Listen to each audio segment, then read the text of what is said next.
মানুষের এত বড় কলিজা কিভাবে হয়? একটা মানুষের গর্দান কেটে নদীতে ফেলে দেওয়া! ভাই রে ভাই, কি দুনিয়ায় আমরা চলে আসছি! একটা মানুষ, একটা কোনো সুস্থ সবল সঠিক মানুষ পারে না এমন একটা কাজ করতো। আপনি আমি জীবনে পারো একজনকে মানে মানে আমার দ্বারা সম্ভব না একজনকে একটা মানে লাঠির আঘাত দেওয়া, থাক অন্য কোনো কিছু। আর কিভাবে পারে একটা মানুষ একজনের গর্দানকে ফেলে দিতে? আল্লাহু আকবার, আল্লাহু আকবার! কিভাবে সম্ভব? এই মানুষগুলো কেমন মা বাপে এই মানুষগুলোকে মানে জন্মদাতা হিসাবে তাদেরকে স্বীকৃতি দিছে আমি জানি না। তবে একটা কথা হলো, একটা কথা আছে, মানুষকে যখন আপনি সুশিক্ষায় শিক্ষিত না করতে পারবেন কোনো বাবা মা, তাহলে ওই সন্তানরা ওই ওই ঘরের সন্তানাদি কিংবা ছেলে সন্তান মেয়ে সন্তান যাই বলেন না কেন, কিন্তু সেই ঘরের পোলাপাইন বা সেই ঘরের সন্তানরা এমনই হবে। কিভাবে পারলো একটা মানুষের, একজন অটো চালকের তার বর্ধানকে কেটে নদীতে নদীর ভিতরে ফেলে দিতে হবে? মানে এটা যখন আপনি শুনবেন আপনার মাঝে কে একটা কাজ করবে আমি জানি না।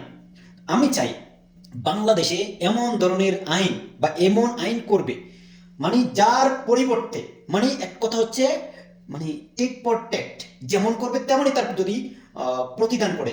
যেমন সৌদি আরবের কানুনটা যদি করে, সৌদি আরবে যখন একজনকে কোনোভাবে ধর্ষণ করা হয় তার ফাঁসি কিংবা তার গর্দান কাটা।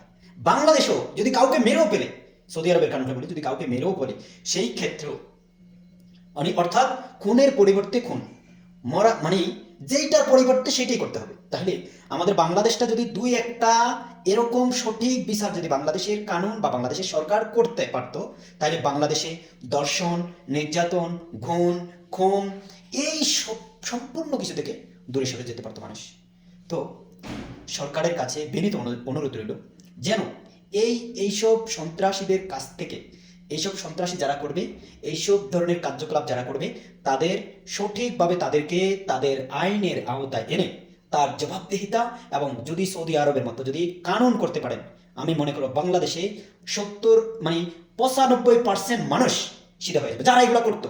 ভালো মানুষ তো 95% না, তারপরেও কিন্তু ভালো মানুষ এগুলো করবে না। যেই মানুষগুলো মনে করেন 100%-এর ভিতরে, যেই মানুষগুলো মনে করেন 5% মানুষ এগুলো কাজ করে, তো এই 5% মানুষের ভিতরে সব ঠিক হয়ে যেত যদি আপনি এই কাজ করতে পারেন। তাহলে আপনার ধারা মানে বাংলাদেশে যদি এই কাজটা করে রাখতে পারেন, তারেক রহমান সাহেব আপনাকে বলে, যদি আপনি যদি এগুলো করতে পারেন, ইনশাআল্লাহ আপনার ভবিষ্যৎ, আপনার সফলতা, আপনার প্রধানমন্ত্রিত্ব সফল হবে। আপনি দুই একটা কাজ এভাবে দেখান যে ধর্ষণের কি পরিণাম, খুনের কি পরিণাম, মানে চান্দাবাজের কি পরিমাণ, এই সব কিছু মিলিয়ে কিছু কিছু নজির দেখেন আপনি, দেখবেন বাংলাদেশের মানুষ সব সিধা হয়ে যাবে, সব সিধা হয়ে যাবে।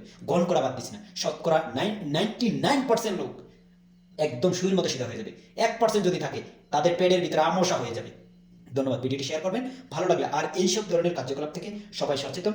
এইসব ধরনের কার্যকলাপকে যারা প্রশ্রয় দিবেন তাদেরও ভয়াবহতার দিক চলে আসবে। ধন্যবাদ সবাইকে, ভিডিওটি ভালো লাগলে অবশ্যই শেয়ার করবেন। আসসালামু আলাইকুম।